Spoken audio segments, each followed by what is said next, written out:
കൃഷി വകുപ്പ് മന്ത്രി അഡ്വക്കേറ്റ് ടി സിദ്ദീഖ്, വേദിയിലുള്ള ബഹുമാന്യരായ മന്ത്രിമാർ, എംപിമാർ, എംഎൽഎമാർ, ജനപ്രതിനിധികൾ, കർഷക സുഹൃത്തുക്കൾ, പ്രിയപ്പെട്ട സഹോദരങ്ങളെ, നിങ്ങൾക്കെല്ലാവർക്കും ഞാൻ ആദ്യമായി ഊഷ്മളമായ പുതുവത്സര ആശംസകൾ നേരുകയാണ്.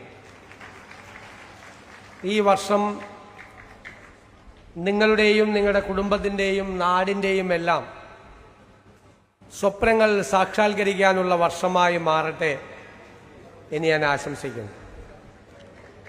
ചിങ്ങം 1 കർഷക ദിനം കൂടിയാണ്. നമുക്ക് അന്നം തരുന്ന, പാടത്തും പറമ്പിലും പണിയെടുക്കുന്ന, അധ്വാനിക്കുന്ന കർഷകരോടുള്ള നമ്മുടെ നാടിൻ്റെ ആദരം, ആ കാർഷിക വൃത്തിയോടുള്ള ഈ നാടിൻ്റെ ബഹുമാനം, അത് അവർക്കായി പ്രകടിപ്പിക്കുന്ന മനോഹരമായ സുദിനം കൂടിയാണ് ഇന്ന്. നമുക്കറിയാം, ലോകത്തെല്ലായിടത്തും കർഷകർ വലിയ പ്രതിസന്ധികളിലൂടെ കടന്നു പോവുകയാണ്. കാലാവസ്ഥാ മാറ്റം കാർഷിക കലണ്ടറിന്റെ തന്നെ താളം തെറ്റിച്ചിരിക്കുകയാണ്. പണ്ട് കർഷകർ ക്ലോക്കില്ലാത്ത കാലത്ത്, സമയത്തിന്റെ കലണ്ടർ ഇല്ലാതിരുന്ന കാലത്ത് അവരാകാശത്തേക്ക് നോക്കി, നിഴല് നോക്കി, സൂര്യപ്രകാശം നോക്കി കാലാവസ്ഥയെ ഗണിച്ചിരുന്ന ഒരു കാലമുണ്ടായിരുന്നു. അവരുടെ വാക്കിനപ്പുറം, അവരുടെ കണക്കുകൂട്ടലുകൾക്കപ്പുറം ഒരു മഴയും പെയ്യില്ല, ഒരു വെയിലും വരില്ല. അതിൻ്റെ മുന്നറിയിപ്പ് അവർക്കറിയാമായിരുന്നു. ഇന്ന് പക്ഷെ അതല്ല സ്ഥിതി. കാലാവസ്ഥ മാറ്റം ലോകത്തെ ആകെ കീഴ്മേൽ മറിച്ചിരിക്കുന്നു.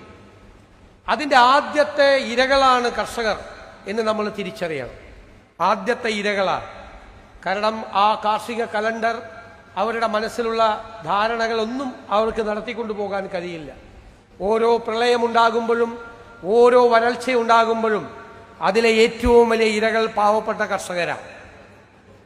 നമുക്ക് നമ്മുടെ സംസ്ഥാനത്ത് കാർഷിക വൃത്തി തിരിച്ചു കൊണ്ടുവരാൻ, കർഷകരെ പ്രോത്സാഹിപ്പിക്കാൻ ഉള്ള ശക്തമായ നടപടികളുമായി നമ്മൾ മുന്നോട്ട് പോകണം.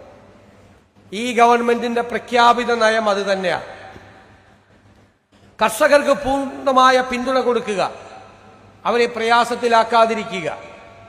നമുക്കറിയാം, നെൽകൃഷി പോലും താളം തെറ്റിയിരിക്കുകയാണ്.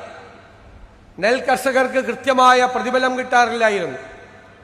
നമ്മൾ ഈ ഗവൺമെന്റ് വന്ന് 2 മാസത്തിനുള്ളിൽ തന്നെ നെൽ കർഷകർക്ക് അവരുടെ അധ്വാനത്തിന്റെ പ്രതിഫലം അവരുടെ കൈകളിൽ എത്തിക്കാൻ വേണ്ടിയിട്ടുള്ള നടപടികൾ സ്വീകരിച്ചു. സർക്കാർ ധനപ്രതിസന്ധിയിലൂടെ കടന്നുപോയിട്ടും സർക്കാരിന്റെ മുൻഗണനകളിൽ ഒന്ന് കർഷകരാണ്, നെൽ കർഷകരാണ് എന്ന് തിരിച്ചറിഞ്ഞ് അവർക്ക് ആവശ്യമായ പണം അനുവദിച്ചു.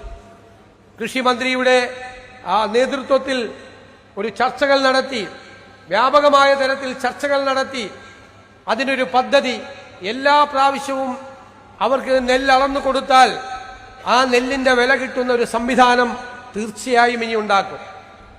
രണ്ടാമത്, റബ്ബർ കർഷകർക്ക് 200 രൂപ ഉണ്ടായിരുന്ന റബ്ബറിന്റെ വില 250 രൂപയാക്കി ഈ ഗവൺമെന്റ് വർദ്ധിപ്പിച്ചു. 300 രൂപയാക്കും, സംശയമൊന്നും വേണ്ട. ഒന്ന് ഇരിക്കുന്നതല്ല, നമ്മൾ ഇരുന്നപ്പോൾ നമ്മൾ 200 രൂപയിൽ നിന്ന് 250 രൂപയാക്കിയെങ്കിൽ 250 രൂപയിൽ നിന്ന് റബ്ബറിന്റെ വില 300 രൂപയാക്കാൻ ഉള്ള തീരുമാനവും സർക്കാർ നടപ്പാക്കും. കർഷകരെ കാർഷിക വൃത്തിയിൽ നിന്ന് പോകില്ല. അതുപോലെ പച്ചക്കറിയുടെ കാര്യത്തിൽ അതിനാവശ്യമായ പിന്തുണ കൊടുക്കാൻ, അതിന്റെ സംഭരണം കൃത്യമായി നടപ്പാക്കാൻ, ന്യായമായ വില കൊടുക്കാൻ ഒക്കെയുള്ള പിന്തുണ ഗവൺമെന്റിന്റെ ഭാഗത്തുനിന്നുണ്ടാവും. കർഷകർ അവരുടെ വിത്ത് മുതൽ വിപണി വരെയുള്ള കാര്യങ്ങളിൽ സർക്കാരിന്റെ സഹായം ലഭ്യമാക്കുമെന്ന കാര്യത്തിൽ യാതൊരു സംശയവും വേണ്ട. അവർക്ക് കൃഷി ഇറക്കുന്ന കാര്യത്തിൽ ഉൾപ്പെടെ, നമുക്കറിയാം, പ്രളയം വന്നപ്പോൾ കൃഷിനാശമുണ്ടായാൽ തുച്ഛമായ നഷ്ടപരിഹാരമാണ് കൊടുത്തിരുന്നത്. ഈ ഗവൺമെന്റ് ഈ പ്രളയമുണ്ടായപ്പോൾ അവർക്ക് കൊടുത്തിരുന്ന നഷ്ടപരിഹാര തുക 25% വർദ്ധിപ്പിച്ചു. ആദ്യമായിട്ടാ, കുറച്ചുകൂടി കൊടുക്കണമെന്നുണ്ട്, കൂടുതൽ ഇപ്പോഴത്തെ സ്ഥിതി കൊണ്ടാണ്. എങ്കിലും 25% അവർക്ക് കൂടുതലായി കൊടുത്തു. ഈ സുപ്രധാനമായ തീരുമാനങ്ങളെല്ലാം ഈ 2-2.5 മാസങ്ങൾക്കുള്ളിൽ കൊണ്ട് ഗവൺമെന്റ് എടുത്തതാണ്. അത് നൽകാനുള്ള സന്ദേശം എന്ന് പറയുന്നത് കർഷകർ ഈ സർക്കാരിന്റെ മുൻഗണനാ ലിസ്റ്റിൽ ഉണ്ട് എന്നത് തന്നെയാണ്, ഒരു സംശയവും വേണ്ട. നമുക്കറിയാം, അവർ കാലാവസ്ഥാ വ്യതിയാനത്തിന്റെ, പ്രകൃതിക്ഷോഭങ്ങളുടെ, വന്യജീവി ആക്രമണങ്ങളിലെല്ലാം വല്ലാതിരിക്കുകയാണ്, അവർ പ്രയാസപ്പെടുകയാണ്. നമുക്കറിയാം, മലയോരങ്ങളിൽ അവർക്ക് കൃഷി നടത്തിക്കൊണ്ടു പോകാൻ പറ്റുന്നില്ല. ഭൂമിക്കടിയിലുള്ള എല്ലാ കൃഷിയും പന്നി നശിപ്പിക്കുകയാണ്, ആന കയറുകയാണ്, വാഴ വയ്ക്കാൻ പറ്റുന്നില്ല, പ്ലാവ് വയ്ക്കാൻ പറ്റുന്നില്ല, തെങ്ങിൽ കയറി മഞ്ഞങ്ങ പരുവത്തിലാകുമ്പോൾ കുരങ്ങൻ നാളികേരം ഇട്ടുകൊണ്ട് പോവുകയാണ്. പശുവിനെ വളർത്തി അതിനെ കറന്നാണ് കർഷകർ ഇപ്പോൾ പല സ്ഥലത്തും ജീവിക്കുന്നത്. വന്യജീവി ആക്രമണം അത് തടയുന്നതിന് വേണ്ടിയിട്ടുള്ള ശക്തമായ നടപടി ഈ ഗവൺമെന്റിന്റെ ഭാഗത്തു നിന്നുണ്ടാകും. ആർട്ടിഫിഷ്യൽ ഇന്റലിജൻസിന്റെ കൂടി സഹായത്തോടു കൂടി ആധുനികമായ സങ്കേതങ്ങൾ ഞങ്ങൾ അതിനുവേണ്ടി ഒരുക്കുകയാണ്. ആദ്യഘട്ടത്തിൽ 200 കോടി രൂപയാണ് വന്യജീവി ആക്രമണത്തിൽ നിന്നും മലയോരത്തുള്ള കർഷക ജനതയെ സംരക്ഷിക്കാൻ വേണ്ടി ഞങ്ങൾ നൽകിയിരിക്കുന്നത്. അപ്പൊ അത് കൂടുതൽ ഫലപ്രദമാക്കി പ്രാചീനമായ സംവിധാനങ്ങളെയും ആധുനികമായ സംവിധാനങ്ങളെയും കൊണ്ട് കൂട്ടിയിണക്കി ഏറ്റവും ഫലപ്രദമായ സംവിധാനം അവർക്കുണ്ടാകും. കർഷകരെ വന്യജീവി ആക്രമണത്തിൽ നിന്ന് രക്ഷിക്കുന്നതിന് വേണ്ടിയിട്ടുള്ള നടപടികളുമായിട്ട് ഗവൺമെന്റ് മുന്നോട്ട് പോകും. അവർ ഉൽപ്പാദിപ്പിക്കുന്ന ഉൽപ്പന്നങ്ങൾക്ക് ന്യായമായ വില കിട്ടുന്നതിന് വേണ്ടിയിട്ടുള്ള അവസരങ്ങൾ ഉണ്ടാകും. അതിനു വേണ്ടിയിട്ട് സംഭരണ പരിപാടി ഉൾപ്പെടെയുള്ള കാര്യങ്ങൾ ഗവൺമെന്റ് ആലോചിക്കുകയാണ്.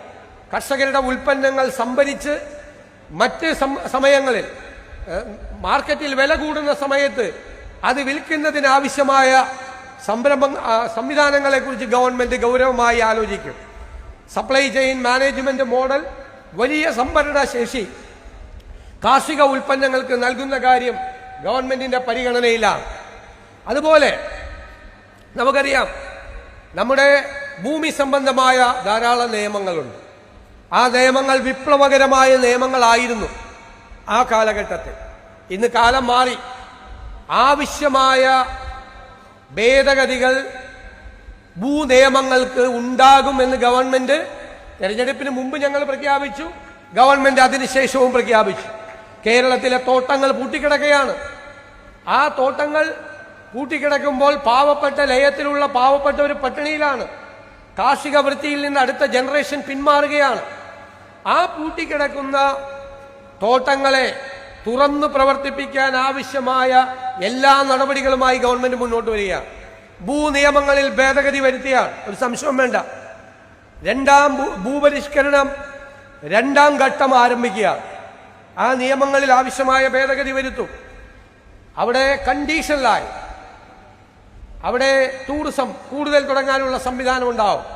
ടൂറിസം തുടങ്ങുമ്പോൾ അവിടുത്തെ കാർഷിക വ്യവസ്ഥയെ ബാധിക്കാത്ത തരത്തിൽ, അവിടുത്തെ ഇക്കോസിസ്റ്റത്തെ ബാധിക്കാത്ത തരത്തിൽ അവിടെ ടൂറിസത്തിനുള്ള അവസരം ഉണ്ടാകും. അതുപോലെ നമുക്കറിയാം, തെക്ക് കിഴക്കൻ ഏഷ്യ രാജ്യങ്ങളിൽ അവക്കാഡോ, റംബുട്ടാൻ തുടങ്ങി നിരവധി ഫ്രൂട്ടുകൾ ഉണ്ടാക്കുന്നുണ്ട്. അതേ ട്രോപ്പിക്കൽ ക്ലൈമറ്റാണ് കേരളത്തിൻ്റെത്. അതെല്ലാം ഇവിടെ ഉണ്ടാകുന്നതാണ്.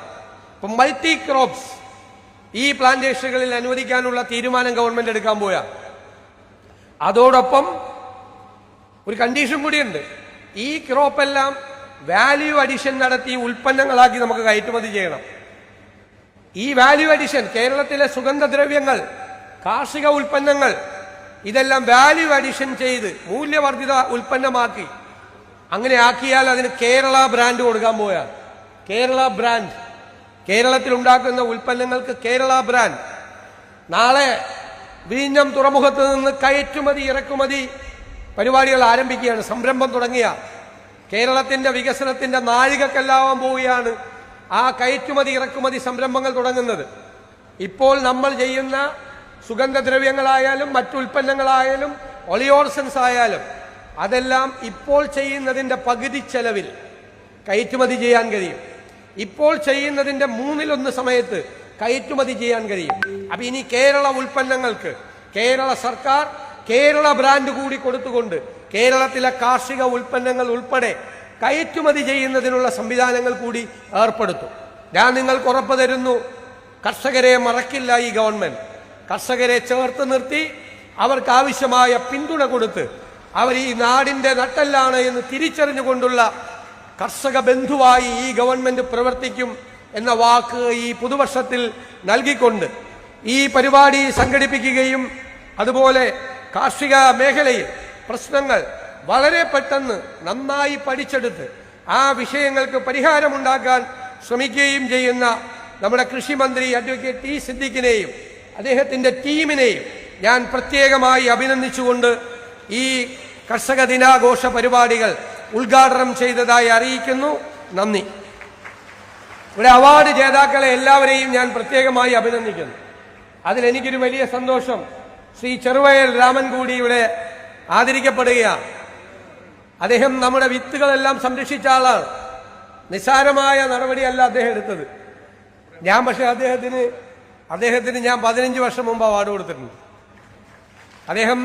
അദ്ദേഹം ആദരിക്കപ്പെടേണ്ട വ്യക്തിയാണ്. ഉമ്മൻചാണ്ടിയുടെ നാമധേയത്തിലുള്ള പ്രഥമ അവാർഡ് അദ്ദേഹത്തിന് നൽകിയാണ്. ഞാൻ അദ്ദേഹത്തെ നിങ്ങളുടെ എല്ലാവരുടെയും മുമ്പിൽ വെച്ച് പ്രത്യേകമായി ഈ അവസരത്തിൽ അഭിനന്ദിക്കുന്നു. കർഷക അവാർഡ് കിട്ടിയ എല്ലാവരെയും, ആദിത്യനടക്കം എല്ലാവരെയും ഒരിക്കൽ കൂടി അഭിനന്ദിച്ചുകൊണ്ട് എന്റെ വാക്കുകൾ ചുരുക്കുന്നു.